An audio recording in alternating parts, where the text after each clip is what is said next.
আজ আমরা আপনাদের ফিরিয়ে নিয়ে যাব বেশ কয়েক যুগ আগে।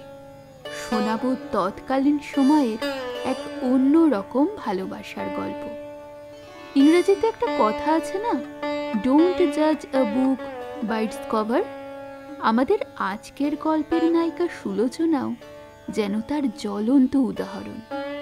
শুরু হচ্ছে কথা সাহিত্যিক বিভূতিভূষণ বন্দ্যোপাধ্যায় রচিত সুলোচনার কাহিনী অবলম্বনে আমাদের আজকের নিবেদন সুলোচনা।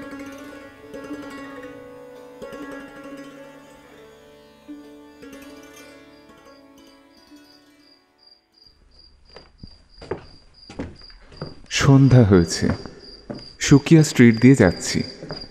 ডাক্তারখানা খোলার সময় হয়ে গেছে, সুতরাং হনহন করে চলেছি। এমন সময়ে বাড়িঘরের থামের ছায়ার আলো আঁধারির মধ্যে একজন স্ত্রীলোককে দেখে আমি থমকে দাঁড়িয়ে গেলাম। এ যেন সেই সুলোচনার মা না? অবিকল সেই রকম দেখতে, যদিও বহুকাল দেখিনি, কিন্তু এতকাল পরেও সুলোচনার মা বেঁচে থাকবেন এবং কলিকাতা শহরেই থাকবেন, তা কি সম্ভব? জোর গলায় ডাক দিলাম, শুনছেন? বলি, শুনছেন? এই যে শুনছেন? যে বৃদ্ধাটি ফিরে দাঁড়ালেন আমার ডাক শুনে, এবং হয়তোবা তাকেই কেউ ডাকছে মনে করে। বিস্মিত হয়ে দেখলাম তিনি সুলোচনার মাই বটে। সুলোচনার মা আমার দিকে এগিয়ে এলেন, তবে আমাকে দেখে প্রথমে চিনতে পারলেন না। তারপর পরিচয় দিতেই দন্তবিহীন মুখে এক গাল হেসে বললেন, ও, তুমি তো যদু। আহা, কতকাল দেখিনি তোমাদের। আরও অনেক কথা তিনি বললেন। শুনতে শুনতে আমার চোখের সামনে 26-27 বছরের যবনিকা হঠাৎ সরে গেল। গত মহাযুদ্ধেরও কয়েক বছর আগের কলিকাতা। ঘোড়ার ট্রাম সবেমাত্র বন্ধ হয়েছে। তখনকার আমলে অতি সুন্দরী আধুনিকাদের মধ্যে যে আমার চোখে সর্বপ্রধান সুন্দরী এবং সবচেয়ে আধুনিকা ছিল, কিছুকাল পরে যাকে জীবনের জনসমুদ্রে একেবারে হারিয়ে ফেলি, ইনি সেই মেয়েটির মা। তখনকার মেয়েদের চুল বাঁধবার রীতি বা কাপড় চোপড় পরবার ধরন একালের মতো ছিল না বটে, কিন্তু সত্যিকারের সুন্দরী যে হয়, তাকে যে কোনো সাজে, যে কোনো ঢঙে, যে কোনো ভঙ্গিতে মানায়। এবং সুলোচনা ছিল সেই ধরনের সুন্দরী মেয়ে। তার সেই দীর্ঘ, ঋজু, চম্পক গৌর যৌবনদীপ্ত দেহ, লম্বা টানা টানা কালো ডাগর চোখ, কালো কোঁকড়া চুলের রাশি, নিটোল দুটি সুগঠিত বাহু, সুন্দর মুখশ্রী মাঝে মাঝেই আমার মানস চক্ষে দেখতে পেতাম। কলিকাতার পথে ঘাটে, গলির আড়ালে আবডালে, পথের বাঁকে হঠাৎ ফিরে কিংবা কোনো নির্জন পার্কে পায়চারি করতে করতে কতদিন আমার কল্পনার চোখে তাকে দেখেছি। দেশে ফিরে কত বর্ষণমুখর শ্রাবণ বা ভাদ্র রজনীতে এক ঘুম ভেঙে উঠে প্রথম যৌবনের রঙিন নেশায় যার মুখ বারবার মনে পড়ত, আজ এত বছর সেই সুলোচনার কোনো খবর পাইনি। ধীরে ধীরে কবে যে সে বিস্মৃতির অন্ধকারে তলিয়ে গেছে তার নিজেরই খেয়াল ছিল না। হঠাৎ 1930 সালের কলকাতায় আবার পুরনো যুগের সেই মেয়েটি কোথা থেকে যেন ফিরে এলো। হ্যাঁ, ঠিকই ধরেছেন, এটি একটি প্রেমের কাহিনী। তবে গোড়াতেই বলে রাখা ভালো যে এই প্রেমের নায়ক কিন্তু আমি নই। সব যুগেই মেয়েরা যেমন ভালোবাসে, ভালোবেসে কষ্ট পায়, মুখ বুঝে সহ্য করে, তিলে তিলে নির্বোধের মতো নিজের দেহ ক্ষয় করে দুশ্চিন্তায়, দুর্ভাবনায়, এখানেও তার ব্যতিক্রম ছিল না। অত রূপ নিয়েও সুলোচনা সে দুঃখের হাত থেকে অব্যাহতি পায়নি, এ কথা আমি জানতাম। তাই পরবর্তী সময়ে মেয়েদের যখন ভালো করে জেনেছিলাম ও বুঝেছিলাম, তখন সেকালের তরুণ প্রেমিকা সুলোচনার জন্য মাঝে মাঝে মনটা কেমন করে উঠত। যাক, সেসব কথা, বর্তমানের কথাই আবার বলি। সুলোচনার মা যে অত্যন্ত বৃদ্ধা হয়ে পড়েছেন তা আজ দেখেই বুঝলাম। কিন্তু তিনি ভিক্ষা করছেন কেন? সুলোচনা কোথায়? হ্যাঁ, তিনি ভিক্ষাই করছিলেন। থামের পাশে দাঁড়িয়ে রাস্তার লোকজনের কাছ থেকে 2-1 পয়সা চাইছিলেন। তা আমি লক্ষ্য করেছি। আমাকে পূর্ব পরিচিত বলে বুঝতে পেরেই হয়তো বৃদ্ধা একটু সংকুচিত হয়ে পড়লেন। তার সে ভাবটা কাটানোর জন্য বললাম, আপনার এখানেই কোথাও বাসা বুঝি? দোকানে জিনিস কিনতে এসেছিলেন? ভালো আছেন? আর বাবা, ভালো আর মন্দ, তুমিও যেমন। কথাটা ভালো লাগলো না। সুতরাং যে প্রশ্নটা এতক্ষণ করতে বাধো বাধো ঠেকছিল সেটা করে ফেললাম। ভেবে দেখলাম সুলোচনার বয়স এখন হিসেব মতো প্রায় 40-42। সুতরাং তার কথা জিজ্ঞেস করতে অত সংকোচ কিসের? সে তো এখন আর সুন্দরী কিশোরী প্রণয়িনী নয় কারো। বললাম, ইয়ে মানে হলো গিয়ে মানে আপনার মেয়ে কোথায়? তাই তো বলছি বাবা, সে কি আর আছে? সে থাকলে কি আর আমার আজ এই দুর্দশা হতো? সে কি? আমি এই উত্তরের জন্য আদৌ প্রস্তুত ছিলাম না। অপ্রতিভের মতো দাঁড়িয়ে রইলাম। দুজনেই কিছুক্ষণ চুপচাপ থাকার পর আমি বললাম, তা আজকাল আছেন কোথায়? রাস্তায় গো বাবা, গভর্নমেন্টের রাস্তায়। সবই বুঝলাম, তবে খুব কষ্ট হলেও এ কথা বললে ঠিক বলা হবে না। আর কষ্ট হলেও তা এই বৃদ্ধার জন্য হয়নি। তাকে কিছু পয়সা দিয়ে বিদায় করে দেব ভাবছি, এমন সময় তিনি বললেন, তোমার সঙ্গে দেখা হয়ে বড় ভালো হলো বাবা। আমার ঘাড়ে সব ফেলে দিয়ে হতভাগী তো পালালো। এখন তার 2 ছেলে, একটার বয়স 16 আর একটার বয়স 14। এদের নিয়ে আমার কি দুর্দশা ভাবো দেখি এ বয়সে। একটা ঘরে থাকি, কিন্তু এখনই ভাড়া দিতে না পারলে তাড়িয়ে দেবে বলেছে। তাই বলছিলুম, রাস্তা ছাড়া আমরা এখন আর কোথায় বা যাব? সুলোচনা কতদিন মারা গিয়েছে? তা প্রায় 14 বছর। ওই কোলের ছেলেটা যখন 2 মাসের, সেই থেকে মানুষ করছি। আমার হঠাৎ একটা কথা মনে হলো। সুলোচনাকে আমি জানতাম বটে, কিন্তু তার আসল ইতিহাস আমার কাছে রহস্যাবৃত ছিল। আমি খানিকটা বুঝতাম, খানিকটা বুঝতাম না। তার আর একটা কারণ হলো, আমার বয়স তখন কম ছিল। রূপসী সুলোচনা আমার কাছে চিরদিনই নারীত্বের গহন রহস্যের প্রতীক হয়ে আছে। এখন বড় কৌতূহল হলো। ভাবলাম, এই উত্তম সুযোগ, ওর মায়ের মুখ থেকে সব ইতিহাস শুনব। বৃদ্ধাকে বললাম, আপনি শ্রদ্ধানন্দ পার্কে কাল বিকেল 5টার সময় থাকবেন, আমিও আসব। আর আপনার বাড়ি ভাড়ার যাই হোক একটা ব্যবস্থা করা যাবে। কিন্তু বৃদ্ধা ছাড়লেন না। এখনই তার বাসা দেখতে হবে। অগত্যা গেলাম। বাসা দেখে মনে হলো, তেমন ঘরে মানুষ তো দূর, এমনকি গরু থাকলেও কষ্ট পাবে। একতলায় ছোট্ট অন্ধকূপের মতো একটা ঘর, একটা মাত্র দোর যেটা দিয়ে ঢুকতে হয়। দ্বিতীয় কোনো দরজা বা জানালা নেই। এই পচা ভাদ্র মাসে কি ভীষণ গুমোট ঘরের মধ্যে। সুলোচনার ছেলেরা একটু পরে এলো। বড় সুন্দর ছেলে দুটো। সুলোচনার মুখ চোখ ভুলে গিয়েছিলাম। এদের বিশেষ করে ছোট ছেলেটিকে দেখে আবার সুলোচনাকে স্পষ্ট মনে পড়ে গেল। জিজ্ঞাসা করে জানলাম, একজন যাত্রা দলে কৃষ্ণ সাজে আর অপরজন গান গায়। হাই অভাগী সুলোচনা! তখনকার দিনের শৌখিন মেয়ে, সেই সময়ের আধুনিকা স্মার্ট মেয়ে ছিল সুলোচনা। আর তার মা ও ছেলেদের কি গৃহ, কি গৃহসজ্জা!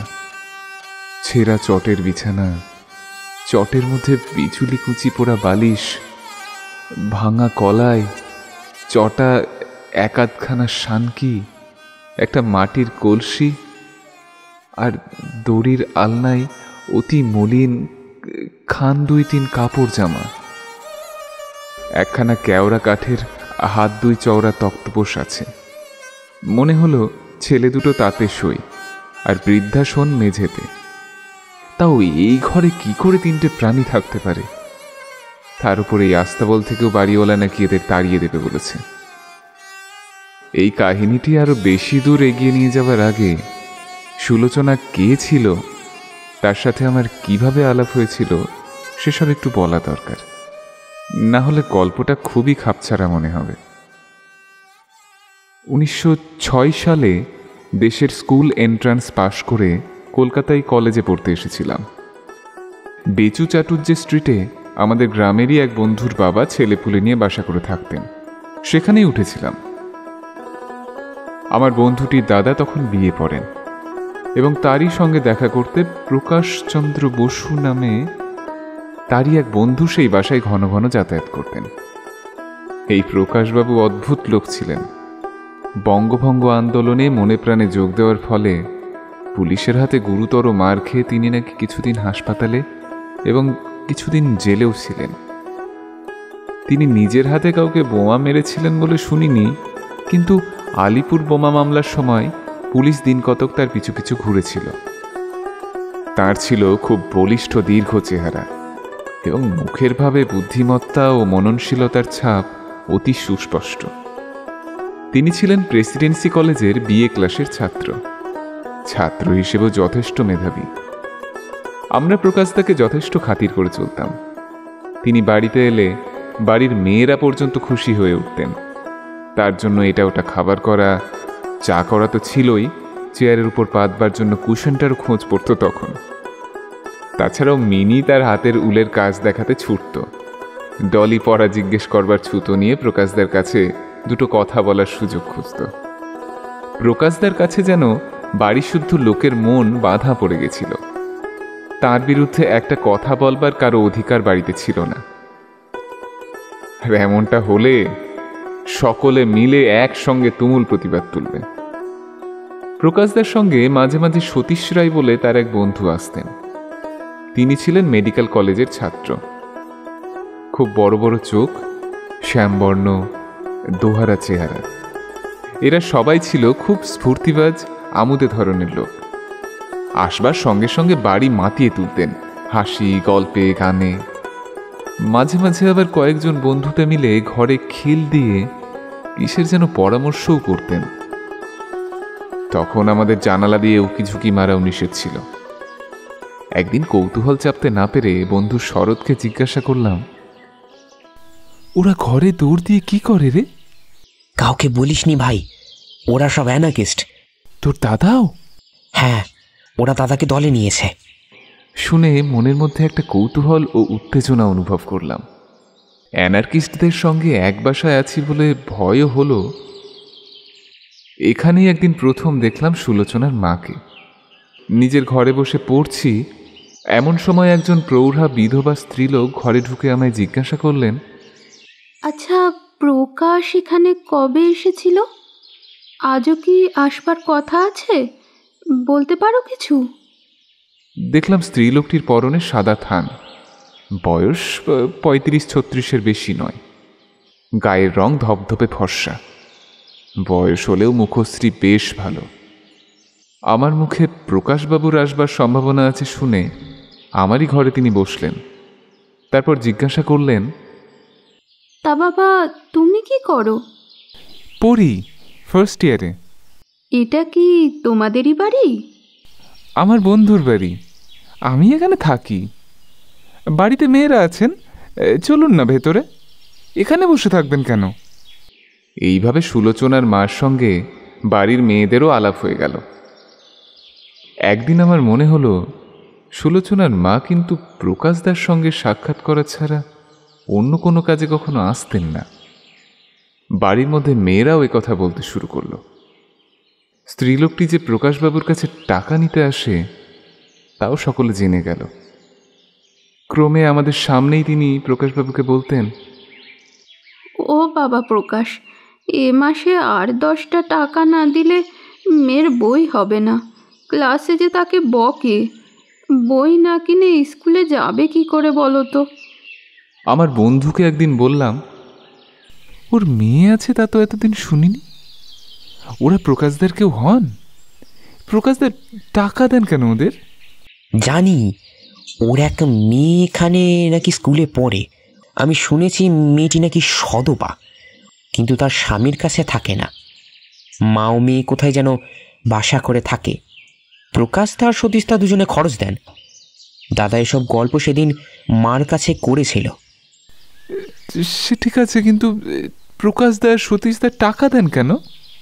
ওরা অ্যানার্কিস্ট কিনা, দেশের আর দশের সেবা ওদের কাজ, বিশেষ করে প্রকাশদার। দাদা বলে প্রকাশদা বাড়ি থেকে যে টাকা পান তার বেশিরভাগই ওদের দিয়ে দেন।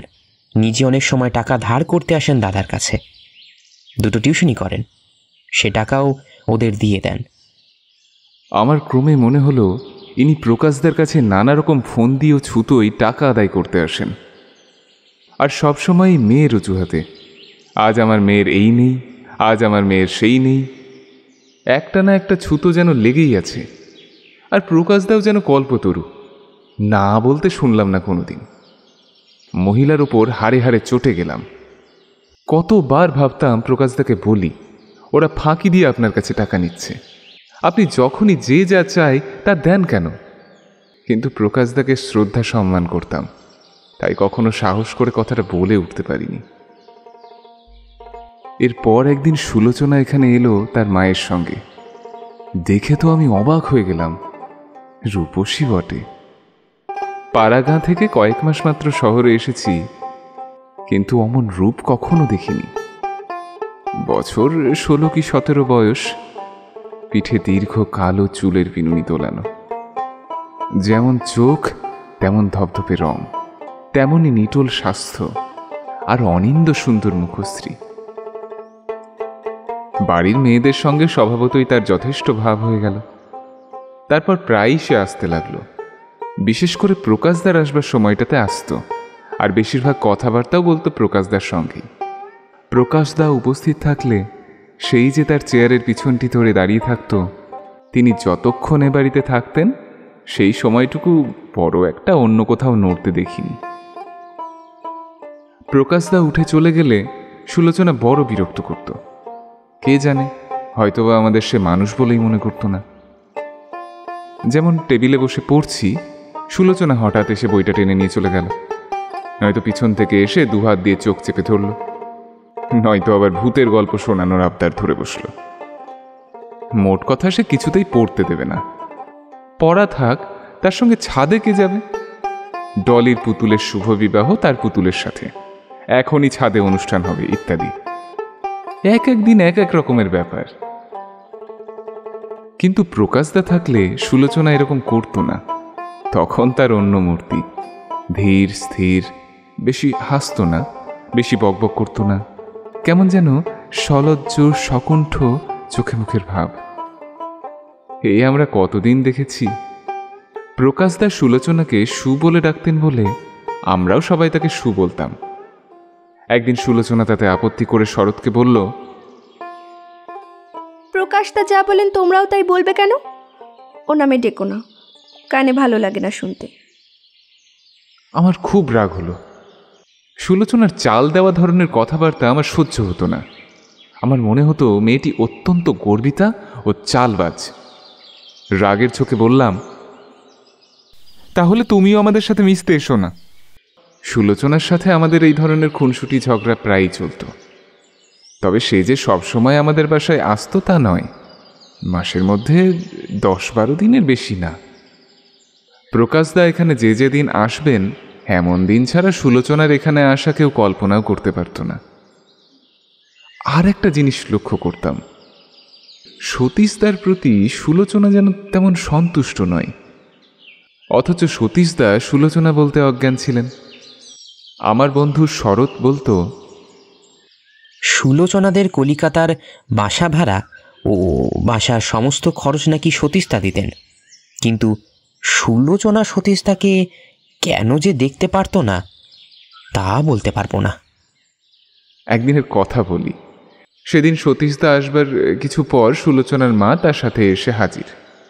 সুলোচনার মা বললেন, বাবা সতীশ, আমাকে দক্ষিণেশ্বরে ঘুরিয়ে আনবে বাবা। সুলোচনা সতীশদাকে মামা বলে ডাকত। সে বলল, হ্যাঁ মামা, চলো না, আমিও যাব। সতীশদার চোখে মুখের খুশির ভাব দেখে মনে হলো তিনি যেন হাতে স্বর্গ পেয়েছেন। উৎসাহের সাথে বললেন, হ্যাঁ হ্যাঁ, বরং চলো, দক্ষিণেশ্বর থেকে আমরা বরানগরে স্বামী অবধূতানন্দের আশ্রমও দেখে আসব। সেও বড় চমৎকার জায়গা গঙ্গার ধারে। তাহলে চলো না, সাথে পেনেটির দ্বাদশ শিবের মন্দিরটাও দেখে আসি। বড় মজা হবে মামা, তুমি একখানা গাড়ি ডাকো বরং। সতীশদা গাড়ি ডাকতে গিয়েছেন, এমন সময় প্রকাশদা এসে পড়লেন। সুলোচনা তাকেও যাওয়ার জন্য অনুরোধ করল। ও প্রকাশদা, চলুন না আমাদের সাথে, দক্ষিণেশ্বর পেনেটি সব ঘুরতে যাব। না না, তোমরা যাও। আমরা তো যাবই, আপনিও চলুন না, খুব মজা হবে। মামা গাড়ি ডাকতে গেছে, চলুন না চলুন না। না সু, আমার হবে না, বললাম তো তোমরা ঘুরে এসো। মা, তাহলে আমিও কোথাও যাব না, তোমার ইচ্ছা হলে তুমি একাই ঘুরে আসো।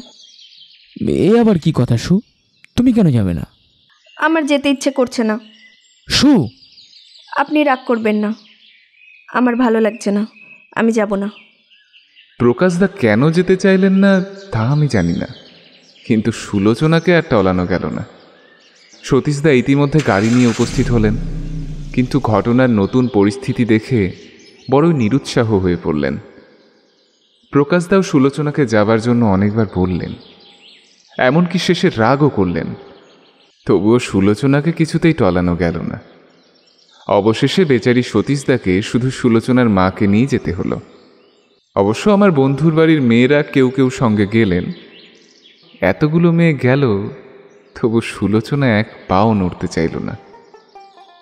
বছর দুই এইভাবেই নানা সুখ দুঃখের মধ্যে দিয়ে কেটে গেল। তারপর 1908 সালে আমাদের বাসা উঠে গেল। আমি কলেজের হোস্টেলে আশ্রয় নিলাম।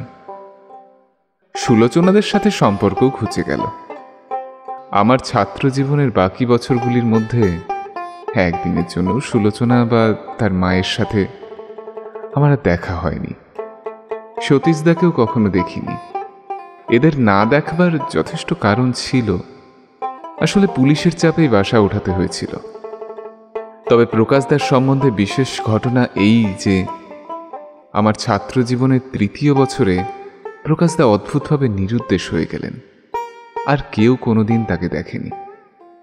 কয়েক বছর পর বিশ্বস্ত সূত্রে শুনেছিলাম পূর্ববঙ্গের কোথায় যেন স্বদেশী ডাকাত করতে গিয়ে পুলিশের গুলিতে মারা পড়েছেন। বছর 5 পরের কথা, কলেজ জীবন শেষ করে কলকাতার বাইরে চাকরি করি। কি একটা ছুটি উপলক্ষে হাওড়া স্টেশনে নেমে শিয়ালদা থেকে বাড়ি ফিরছি।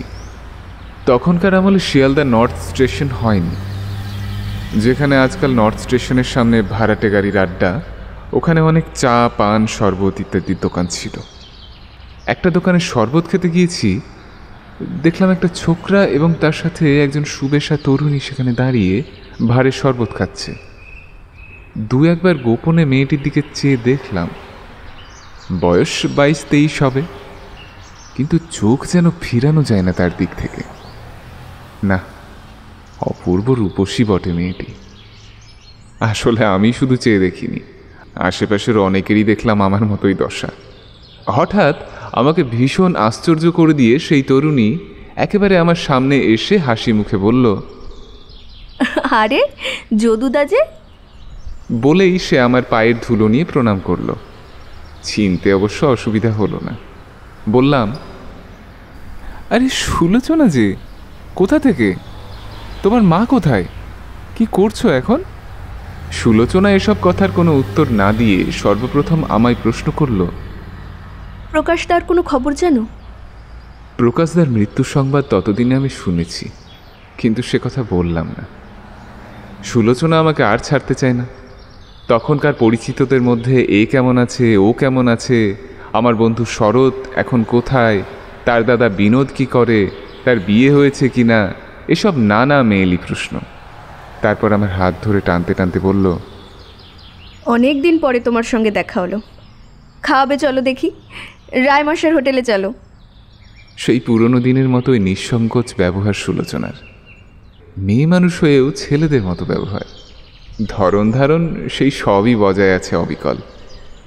তবে তার পরনে চওড়া জরিপার ফিকে নীল শাড়ি ও ব্লাউজের বাহার, গলায় চিকচিকে সরু চেন ও পেন্ডেন্ট, পায়ে রুপোলি ব্রোকেডের জুতো, সুগঠিত পেলব সুগৌর হাতে সোনার চুড়ি, সঙ্গে সরু ফিতে বাঁধা হাতঘড়ি প্রভৃতি দেখে মনে হলো সুলোচনাদের অবস্থা বোধহয় ফিরেছে। সুলোচনার শৌখিনতার প্রতি আমার স্নেহ হলো। এমন সুন্দরী মেয়ে বেশভূষা করবে না, সেন্ট পাউডার মাখবে না, তবে সেসব তৈরি হয়েছে কাদের জন্য? সুলোচনার অঙ্গে শাড়ি, ব্লাউজ, অলংকার উঠে নিজেরাই ধন্য হয়ে যায়নি কি? আমি বললাম, আরে ছাড়ো ছাড়ো, হাত ধরে ওরকম টানাটানি করো না। রায়মশাই কেন, চলো ট্রামে করে ন্যাশনাল হোটেলে যাই, এই তো কলেজ স্ট্রিটের মোড়ে। কিন্তু সঙ্গের ছোকরাটি বাদ সাধল, নতুবা সুলোচনাকে নিয়ে যাওয়া কষ্টকর হতো না। ছেলেটি ঘড়ি দেখে বলে বসল, ট্রেনের আর বেশি দেরি নেই, কোথায় যাবে এখন বৌদি? এসো চলো। বাহ, মনে হলো ছোকরা যেন সুলোচনার উপর জোর খাটাচ্ছে। রাগ হলো, কোথা থেকে উড়ে এসে জুড়ে বসেছো বাপু? সুলোচনাকে আমরা সেই ছোটবেলা থেকে জানি, তুমি যখন জন্মাওনি। আজ এসেছো আমাদের সামনে সুলোচনার ঘড়ি দেখে টাইম বলে দিতে। সুলোচনা যে খুব ভালো মেয়ে নয় এ ধারণা আমার আগে থেকেই ছিল, এখন সে ধারণা আরও বদ্ধমূল হলো। বেচারি প্রকাশদা, মেয়েদের ভালোবাসার এই তো মূল্য। অন্তত সুলোচনার মতো মেয়েদের। মনটা অশ্রদ্ধায় পূর্ণ হয়ে উঠল। সুলোচনাকে নিয়ে ছোকরা স্টেশনের দিকে চলে গেল। সুলোচনা যেতে যেতে আমার দিকে ফিরে চেয়ে বলল, আমরা এখন দমদমায় থাকি তো, যেও একদিন। মা আছেন বাসায়, বিস্কুটের কারখানার পেছনে নরেশ পালের বাগান বাড়ি। বলাই বাহুল্য, দমদমার নরেশ পালের বাগান বাড়ি খুঁজে সেখানে যাবার সুবিধে বা সময় আমার হয়ে ওঠেনি।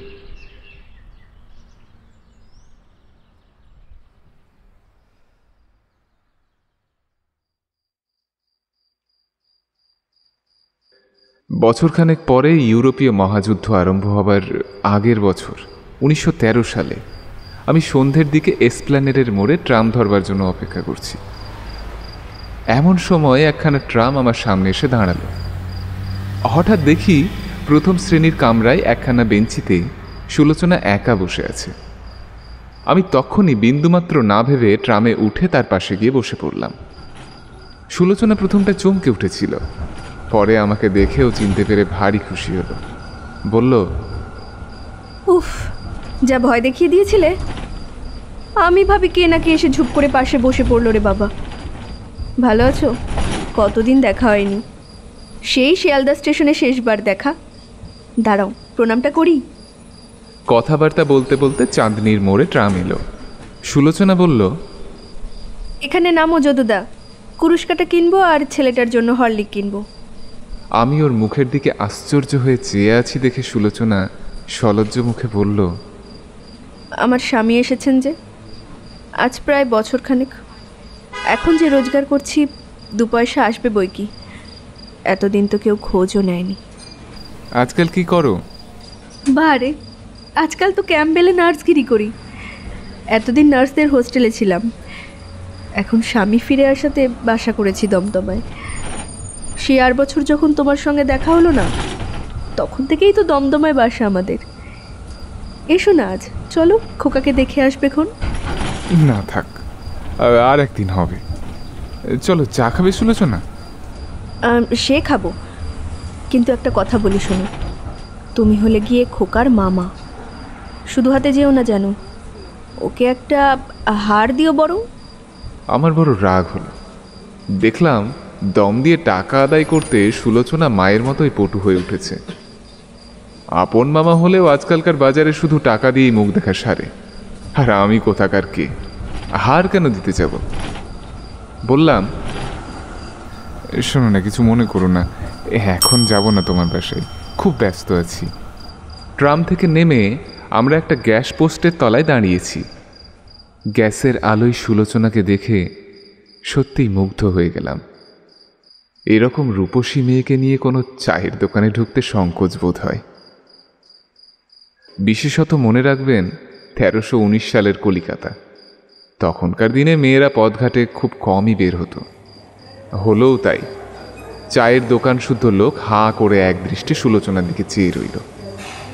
তার ওপর সুলোচনার মুখে খই ফুটছে কথার, সে বোধহয় চুপ করে থাকতে জানে না। আমি বড় অস্বস্তি বোধ করতে লাগলাম। সুলোচনা আমায় বলল, যাবে না বই কি? ইস, ভাগ্নের মুখ দেখনি, দেওয়ার ভয় বোনের বাড়ি যাবে না? লজ্জা করে না বলতে? হ্যাঁ, যেতেই হবে। আমি নেমন্তন্ন করছি, সামনের শনিবারে যাবে, ওর সঙ্গে আলাপ করিয়ে দেব। এর সব ব্যাপারই রহস্যাবৃত। কোথায় যে স্বামী ছিল, কোথা থেকেই বা আবার এলো, এসব কথা জিজ্ঞেস করতে ইচ্ছে হলেও চেপে গেলাম। তবে সুলোচনা কখনো মিথ্যা বলে না, এ আমি জানতাম। আগেও দেখেছি এমন সব অবস্থায় সত্যি কথা বলতে, যেখানে সত্যি বললে তার নিজেরই ক্ষতির সম্ভাবনা। কাজেই সুলোচনার কথায় আমার অবিশ্বাস হয়নি। চা খাওয়া আর উলবোনার কাঁটা কেনার পর আমি তাকে গাড়িতে উঠিয়ে দিতে আসলাম। গাড়ির কামরায় বসে তার পাশের বেঞ্চিতে হাত চাপড়ে বলল, এসো বসো যদুদা। আজ নয় সুলোচনা, মাফ করো, কাজ আছে। না থাক কাজ, এসো, আসতেই হবে। কত কথা আছে তোমার সঙ্গে। রাস্তায় দেখা, কি কথাই বা হলো বলো? হ্যাঁ, পুরনো দিনের কথা আর কার সঙ্গে কইব? আচ্ছা, সত্যি কি প্রকাশটার কোনো খবর পাওনি? না, কই আর। বেঁচে আছেন নিশ্চয়ই, তবে পুলিশের ভয়ে লুকিয়ে আছেন বলে মনে হয়। তার কথা যে কইব এমন আর লোক কই, এক তুমি ছাড়া। সে কথা জেনে তোমার লাভই বা কি হবে এখন? কেন, সতীশটা কোথায়? মামা মামা বিয়ে থা করে দেশে দিব্যি সংসারী হয়ে বসেছে। তার মতো মানুষে এর থেকে বেশি আর কি করবে? প্রকাশদার মতো কি আর সবাই? তুমি কি সত্যি আসবে না যদুদা? এসো বসো। বলে সুলোচনা আমার হাত ধরতে গেল, কিন্তু আমার যাওয়া হলো না, যাবার প্রবৃত্তিও হলো না। তাছাড়া সেই রাতে আমাকে কর্মস্থানে ফিরতে হবে। সুলোচনার সঙ্গে গেলে ট্রেন ফেল করব, চাকরি বজায় রেখে তবে অন্য কথা। তখন কি জানি সুলোচনার সাথে সেই শেষ দেখা। এসব 17-18 বছর আগের কথা।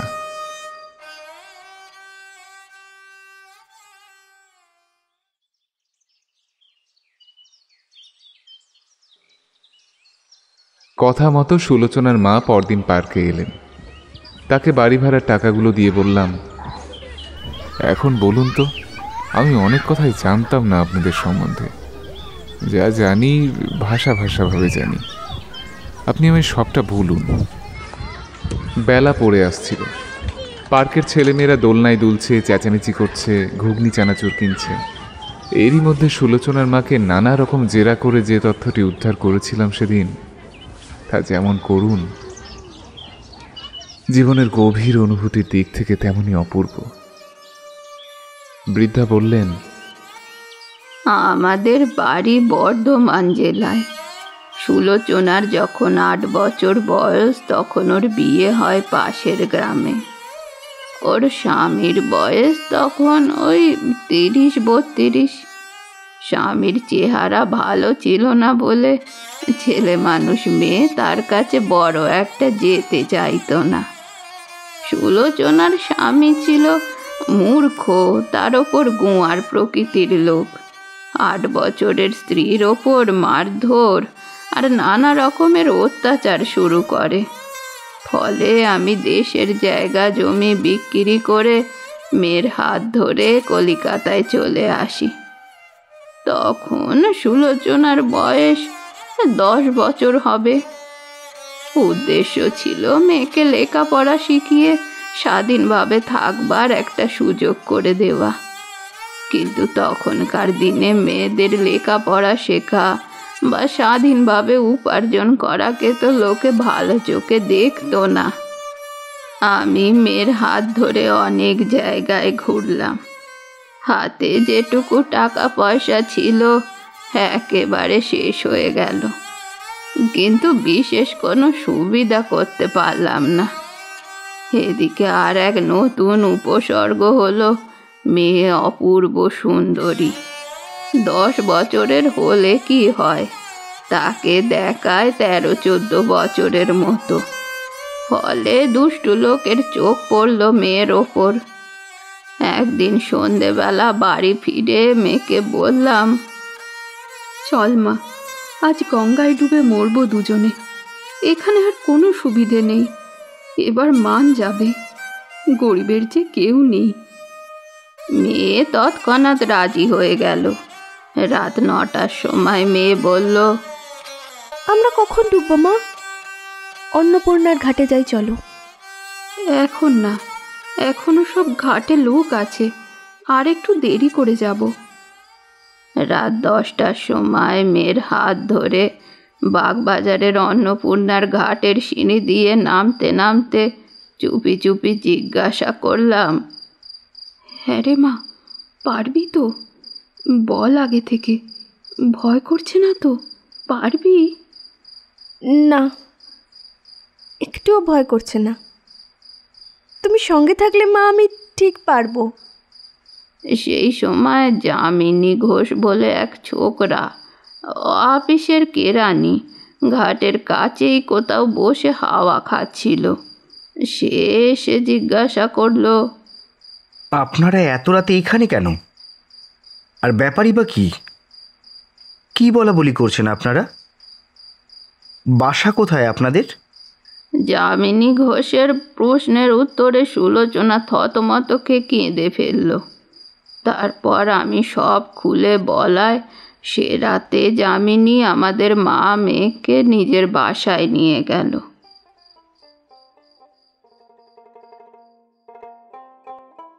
তা দিন 15 মন্দ কাটেনি। যামিনী ছেলেটি খুব ভালো ছিল, কিন্তু তার এক বন্ধু সম্ভবত যামিনীর মুখে আমাদের ইতিহাস শুনে একদিন দেখতে এলো। আর সেই যে এলো, আর সে বাড়ি ছাড়তে চায় না। তার আশা নিত্য নৈমিত্তিক ব্যাপারের মধ্যে দাঁড়িয়ে গেল। সুলোচনা চিরকালই সকলের সামনে বের হয়, তখন তো আরও ছেলে মানুষ। তা সেই ছোকরা মাথার পিছন দিকে চুল আঁচড়াতো বলে সুলোচনা আমার কাছে তার নাম রেখেছিল কাকাতুয়া। একদিন মেয়ে আমাকে বলল, মা, কাকাতুয়া ভারী দুষ্টু। আমাকে গয়নার বাক্স দেখিয়ে বলে কিনা আমার সঙ্গে যাবি, তোকে সব গয়না দেব। আমি ওর সামনে আর কখনো বেরোবো না মা। শুনে আমি খুব রেগে গেলাম। বললাম, হতচ্ছাড়ি মেয়ে, তুই বা যাস কেন সকলের সামনে? বাড়ির মধ্যে থাকবি, যার তার সামনে বেরোনো গল্প করা কি ভালো নাকি? আমরা গরিব লোক, আমাদের কত বিপদ জানিস? যামিনীর আর এক বন্ধু ছিল, সতীশ রায়। সতীশ আমাদের দুঃখ শুনে তাদের নিজের বাসায় নিয়ে গিয়ে আশ্রয় দিল বটে, কিন্তু দিন কতক পরে সেখানেও গোলযোগ বাঁধল। সতীশ সুলোচনাকে দেখে পাগল হয়ে গেল। এমনকি সতীশের মাও সুলোচনা বিবাহিত জেনেও নিজের ছেলের সাথে তার বিয়ের প্রস্তাব করলেন। আমারও যে অনিচ্ছা ছিল বলতে পারি না, কিন্তু সুলোচনা একেবারে বেঁকে বসলো। আমাকে বলল, মেয়ে মানুষের কবার বিয়ে হয় মা? তোমাদের সব মাথা খারাপ হয়ে গিয়েছে। আমায় আর লেখাপড়া শেখাতে হবে না তোমায়। তুমি আমাকে শ্বশুরবাড়ি রেখে এসো, বাঁচি আর মরি সেখানেই থাকবো। ঢের হয়েছে। এই সময়ই এখানে একদিন এলো প্রকাশ। সে ছিল সতীশের বন্ধু এবং ছাত্রমহলে নাম করা স্বদেশী। অ্যানার্কিস্ট বলেও তখন তার যথেষ্ট খ্যাতি রটেছে পুলিশের কৃপায়। প্রকাশ সুলোচনার ইতিহাস সব শুনল এবং প্রধানত তারই চেষ্টায় সুলোচনা বেথুন স্কুলে ভর্তি হলো। প্রকাশ মাঝে মাঝে সুলোচনার পড়াশোনার তত্ত্বাবধান করতে আসতো। এদিকে সতীশ বড় বিরক্ত করে তুলল। একই বাড়িতে থাকা, সর্বদা দেখা সাক্ষাৎ, সামনে না এসেও উপায় নেই। তার ওপর নানা রকম দামি জিনিসপত্র কিনে দিতে আরম্ভ করলো সে। সেন্ট, সাবান, জামা কাপড়। একদিন মেয়ে তাকে বলল, মামা, এসব কেন দিস? তুই বড় স্বার্থপর, এসব আমি নেব না। আমাকে বলতো, মা, অনেক মানুষ দেখলাম এই বয়সে, প্রকাশ তার মতো মানুষ এ পর্যন্ত দেখিনি। অন্য ধাতের একেবারে। উনি মানুষ নাকি দেবতা তাই ভাবি মাঝে মাঝে। সতীশ দিত দামি দামি কাপড়। একবার পুজোয় একখানা ভালো বেনারসি শাড়ি দিল, আর প্রকাশ দিল একজোড়া মোটা স্বদেশি তাঁতের শাড়ি। সুলোচনার সে কি আহ্লাদ প্রকাশের দেওয়া সেই মোটা শাড়ি পরে। সতীশের দেওয়া ভালো ভালো শাড়ি সে কদাচিৎ ব্যবহার করত, কিন্তু মোটা তাঁতের শাড়ি দুখানা পরে রোজ স্কুল যেত। একদিন সে প্রকাশকে সতীশের ব্যবহার সব খুলে বলল। প্রকাশ বলল, এখানে তোমাদের আর থাকা উচিত না। এখানে থাকলে তোমার লেখাপড়া কিচ্ছু হবে না। অন্য জায়গায় বাসা করো, খরচ যা হয় আমি তার ব্যবস্থা করব। সুলোচনার এক দুঃসম্পর্কের ভগ্নিপতি কানাইধরের গলিতে সস্ত্রীক বাসা করে থাকত। আমরা সেই বাসায় উঠে এলাম। আসবার সময় সুলোচনা প্রকাশের দেওয়া মোটা শাড়ি পরে আর সতীশের দেওয়া দামি কাপড় জামা সেখানেই রেখে এলো। সতীশ এই ঘটনায় দিন কতক নিজেকে অত্যন্ত অপমানিত বোধ করে। প্রকাশের সঙ্গে পর্যন্ত দেখা সাক্ষাৎ করাও ছেড়ে দেয়। আমি মেয়েকে বলি, সতীশকে অমন করে চটিয়ে দিলি কেন বলতো? ওর মনে কষ্ট দেওয়া হলো না? কষ্ট না পেলে মামার জ্ঞান হবে না মা। তাছাড়া দেখছো না, আমাদের জন্য ও সর্বশান্ত হতে বসেছিল। ওর দেওয়া জিনিস আর নেবে না। তা সত্ত্বেও সতীশ আমাদের নতুন বাসায় যাতায়াত করত, জিনিসপত্র দিতে ছাড়ত না। সুলোচনা তাকে বলতো, মামা, আবার কেন আসিস? তুই বড় স্বার্থপর জানিস। স্বার্থের জন্য সব করিস বলে আমার একদম ভালো লাগে না। দেখ দেখি প্রকাশটাকে। আচ্ছা, আমি কি করলে তুই খুশি হবি সুলোচনা? বল, বল না, আমি তাই করব। তুই বিয়ে কর মামা, খুব খুশি হব তাহলে। আমায় যদি তোর সন্তুষ্ট করবার ইচ্ছে জেগেই থাকে, তাহলে খুব শিগগির একটা ভালো মেয়ে দেখে বিয়ে করে ফেল। নতুন বাসায় প্রকাশ কিন্তু বেশি আসতো না। আর আসতো না বলেই তোমার বন্ধুর সেই বাসায় যেদিন প্রকাশের আসবার কথা থাকতো, সেদিন সুলোচনা সেখানেই তার সঙ্গে দেখা করত। এই সময় আলিপুর বোমার মামলা আরম্ভ হলো। কি করে যে প্রকাশের মধ্যে জড়িয়ে পড়ল সে কথা আমি বলতে পারি না। যাই হোক, সে অনেক দিন এলো না। সুলোচনা খুব ব্যস্ত হয়ে ছটফট করত। এই দেখে আমি একদিন মেয়েকে বললাম প্রকাশের কলেজে খোঁজ করতে। সেখানে গিয়ে জানা গেল কলেজেও প্রকাশ বহুদিন যাবতীয় অনুপস্থিত। এর 6 মাস পরে হঠাৎ একদিন প্রকাশ এক হাঁড়ি রসগোল্লা হাতে আমাদের বাসায় এসে হাজির। সুলোচনা তো খবর পেয়ে ছুটতে ছুটতে বাইরের ঘরে এসে বলল, কোথায় ছিলে প্রকাশদা এতদিন? তোমার এমন চেহারা হয়েছে কেন? সে কথা জিজ্ঞেস করিস কেন সু? তাছাড়া এই শেষ, আমি স্বদেশীর আসামি। পুলিশ পেছনে ঘুরছে। আর হয়তো আসতে পারবো না। যাওয়ার সময় একটা কথা জিজ্ঞেস করে যায়, হয়তো আর দেখাই হবে না। আচ্ছা সু, তুই আমায় কখনো ঘৃণা করবি না বল? তোমাকে অনেক ভালোবাসি প্রকাশদা। যদি স্বামী না থাকতো তবে তোমার আরও নিকটে আসতাম, তোমার পা ছুঁয়ে বলছি। তা না হলে তোমার এই বিপদের সময় তোমার সঙ্গে চলে যেতাম, একলা যেতে দিতাম না, আর দিতাম না। মেয়ে আমার কখনো কাঁদতো না, এই অনেক দিন পরে কাঁদলো।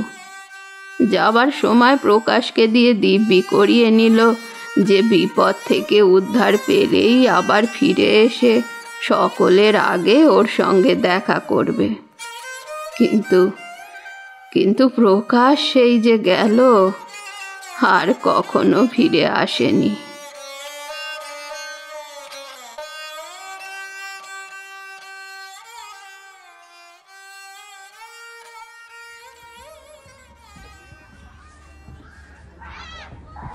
তারপর আপনাদের কি হলো? তারপর প্রকাশ তো চলে গেল। সব কথা বিশ্বাস করবে না হয়তো, কিন্তু এই কলিকাতা শহরে সেই পোড়ার মুখী মেয়ের আগুনের মতো রূপ নিয়ে আমাদের যে কি কষ্ট, কি বিপদ গিয়েছে। দেখেছিলে তো তাকে? দেখেছিলাম বই কি, আবার সেই প্রায় 18-20 বছর আগে শ্রদ্ধানন্দ পার্কে অপরাহ্নের মৃদু স্তিমিত রৌদ্রালোকে সুলোচনার সেই অপূর্ব সুন্দর কিশোরী মূর্তি স্পষ্ট মনের চোখে ফুটে উঠল। তার সেই ডাগর ডাগর চোখ, ঘন কালো চুলের রাশি, কথার সেই ভঙ্গি, চমৎকার মুখের হাসি, সর্বোপরি তার অনিন্দ সুন্দর মুখশ্রী। তখন সুলোচনাকে বুঝিনি, তাকে চিনতেও পারিনি। অভিজ্ঞতার অভাবের দরুন সুলোচনাকে সে সময় চরিত্রহীনা, উচ্ছৃঙ্খল প্রকৃতির মেয়ে বলে ভেবেছি।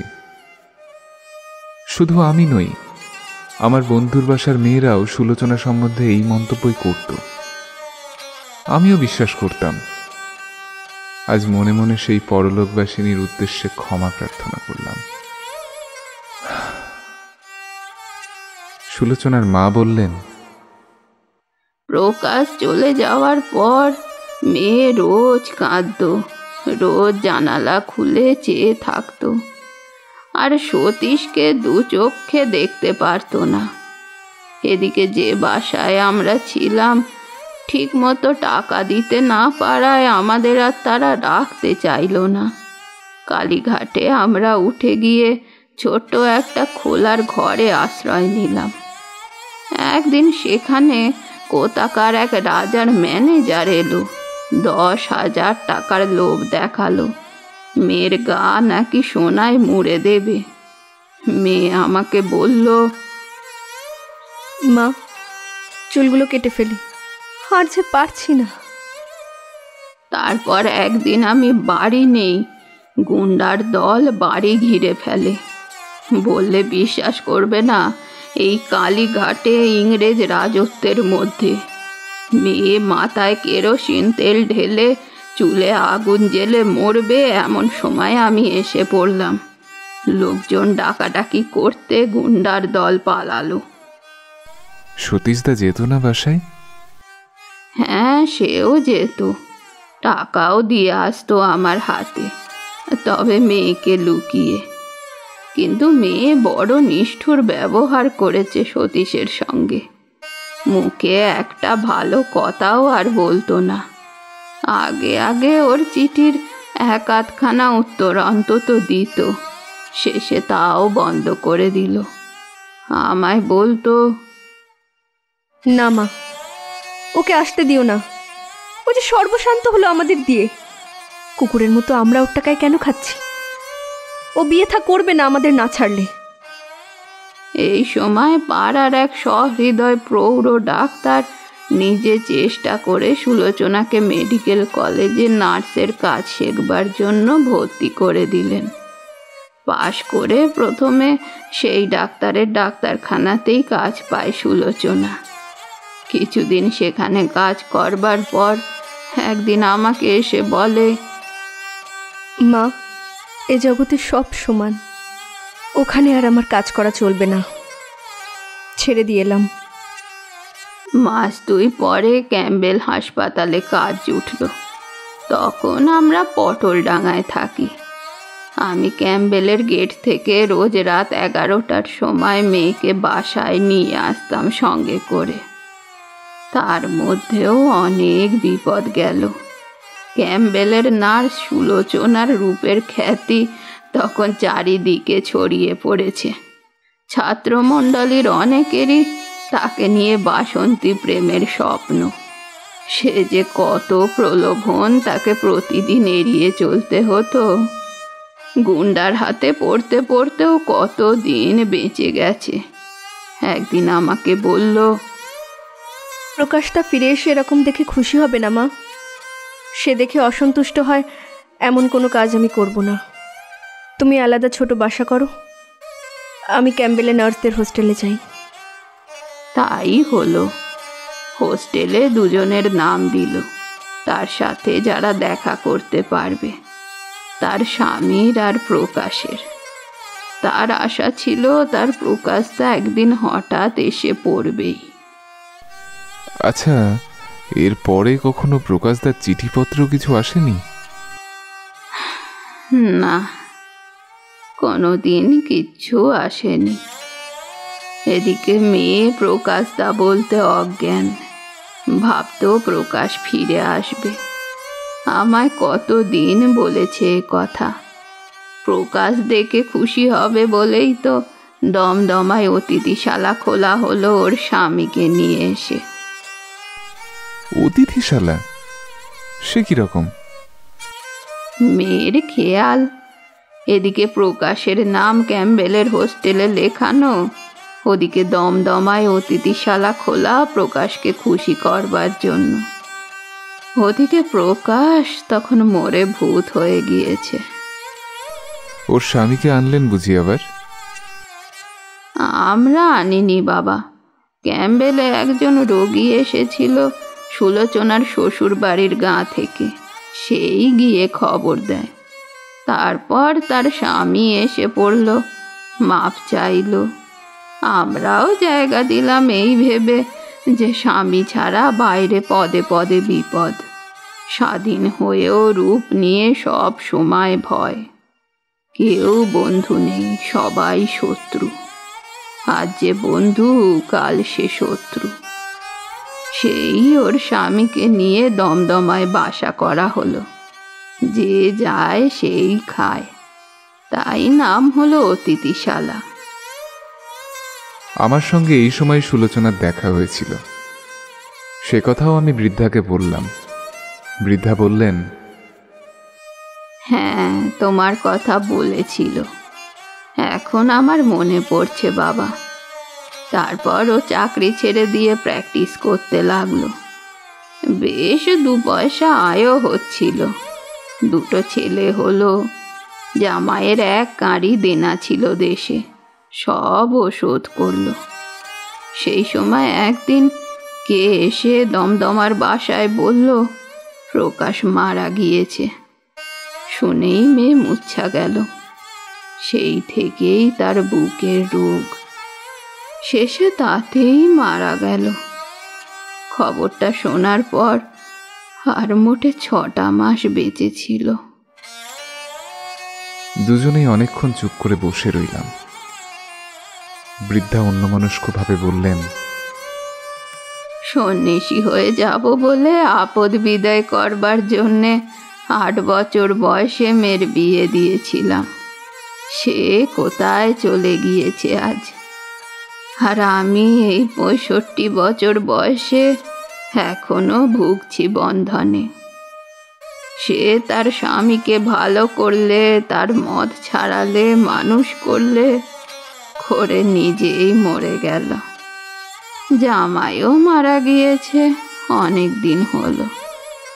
এখন আমিও যদি মরে যাই, ছেলে দুটো অসহায় হয়ে যাবে। ওরা কোথায় দাঁড়াবে বলো তো? রাস্তায়, ওই গভর্নমেন্টের রাস্তায়। ইদানিং আমাদের বড় সুখ হয়েছিল জানো, সে তুমি দেখনি। খাট, আলমারি, বাসন সব হয়েছিল।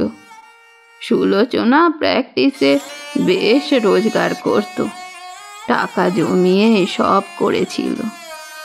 খুব শৌখিন ছিল তো, সে তো তুমিও দেখেছ। ময়লা কি কুস্ত্রি জিনিস দু চোখে দেখতে পারতো না। ও হ্যাঁ, ভালো কথা মনে পড়ল। মেয়ে মারা যাওয়ার পরে জামাইয়ের হাতে অনেক টাকা আসে। জামাই তেজারতি করতে গিয়ে হাওড়ায় জমি বন্ধক রেখে 2000 টাকা ধার দিয়েছিল। তারপরে সেও মরে গেল। হ্যান্ড নোটখানা এখনো আছে। তা হ্যাঁ বাবা, তাতে কি কিছু উপকার হবে? 14 বছর পরে সে হ্যান্ড নোটে আর কিছু হবে না। রেখে শুধু ঘরের জঞ্জাল বৃদ্ধি ছাড়া আর কোনো কাজ নেই তার। ও হ্যাঁ, একটা কথা মনে পড়ল। ওর সঙ্গে একটি ছোকরাকে বেড়াতে দেখেছিলাম। সে কে জানেন? শ্যামবর্ণ একহারা চেহারা তো, ওই বছর 22 বয়স। ও তো তার দেওর, অন্যর জ্যাঠতুতো ভাই। ওই আমাদের দমদমার বাসায় থেকেই পড়তো। আমার কতদিনের ভুল ভেঙে গেল। কি অবিচার করেছি সুলোচনার প্রতি। সুলোচনা যে যুগে বাইরে চলাফেরা করত, সে যুগে মেয়েদের অমনভাবে কেউ পছন্দ করত না বলেই হয়তো তার নামে নানা কথা উঠেছিল। অথচ সেই তরুণীর সচেতন অন্তরাত্মা যাকে ভালোবেসেছিল, তারই একনিষ্ঠ ধ্যানে সে দিনের পর দিন বৃথা অপেক্ষা করে মরত আশার কুহকে। ক্যাম্বেলের সামনে দিয়ে ট্রামে যাতায়াত করবার সময় সেই অভাগী সুলোচনার কথা আজ বড় মনে পড়ে।